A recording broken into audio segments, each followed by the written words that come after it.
Do you feel like you're not getting anywhere when it comes to networking? It could be that you are too vague when describing who you work with. In today's episode, I'll teach you how to improve your collaboration skills in 3 steps by getting clarity on your ideal customer. Stay tuned!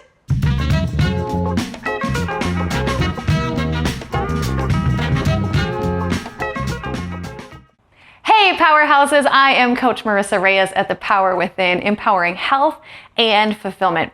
If you're new here, welcome to the channel. I am an empowerment coach, teacher, and entrepreneur, and I'm here to help you feel strong and confident by offering practical strategies, tools, and support to move you forward. Be sure to hit the red subscribe button and the bell icon so that you are the first to know when a new video of mine comes out. Do you feel like you're not getting anywhere when you're out networking? It could be that we're not being specific enough to be able to enroll people in collaborating with us. So today we're going to talk about the steps that you need to take so that you can improve your collaboration skills and generate more customers for your business. I'm so excited to be sharing this information with you because this has been a great source of frustration for me. When we are committed to networking, we're really all about collaborating with one another to help each other grow. But we can't do that if we're not getting clear enough information to be able to sift through the folks that we meet to see like, oh, would that be a good connection for this business? Part of our responsibility as the business person is to have very clear descriptions so that other people can assist us. So let's get started on creating that clarity about your ideal customer. Step 1. The first thing I want you to think about is your best customers. What makes them so great to work with? Why do you enjoy them so much? So what I want you to do is on a sheet of paper, I'm going to give you just 1 minute to do this. I want you to jot down all those qualities about the people that you love to work with most. Now that you've got your list about the qualities of your best customers, what do you notice that these folks have in common with one another? This is going to be really key because it's going to help to highlight some very specific characteristics that you are looking for. For example, a common one is people that appreciate working with you. They value your product or service. They're easy to work with. They love what you do, and they're very positive. So you may have more than that, very specific to your industry, but a lot of those are common throughout. Step 2. Now what I want you to do is think about your worst customers. So you're going to do the exact same thing. I want you to jot down what characteristics or qualities do these folks have that make you not enjoy working with them. I want you to take a look at this list now and see what do these folks that are your worst customers have in common. At workshops that I've done, we typically get similar answers across industries. So these are folks that are negative. They don't appreciate what you do. No matter what you do, you can't satisfy them, and they waste your time. Those are very common ones, and you may have even more specific things on your list. What we're talking about here is people who don't value you and what your business offers. This brings us back to the customer quadrant. So if you haven't already watched that video, I'll have a link for it at the end of this one and also down below. So we want to make sure that the customers that we are spending our time with are interested and ready and valuing our services. So typically what we find in a worst customer scenario is they're not in the correct quadrant. They're not knowledgeable or committed. Therefore, they're not going to appreciate what we're bringing to the picture.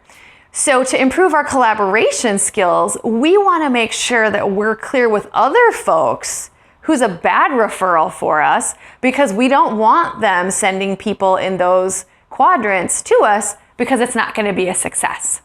Step 3. We've identified our best customers and our worst customers. The final thing we need to do now is create a description for our ideal customer.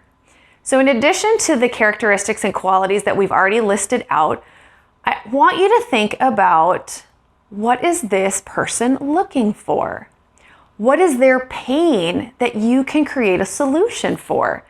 This is going to really help round out your ideal customer and make it really easy for people to know exactly who to send your way. My ideal customer is frustrated.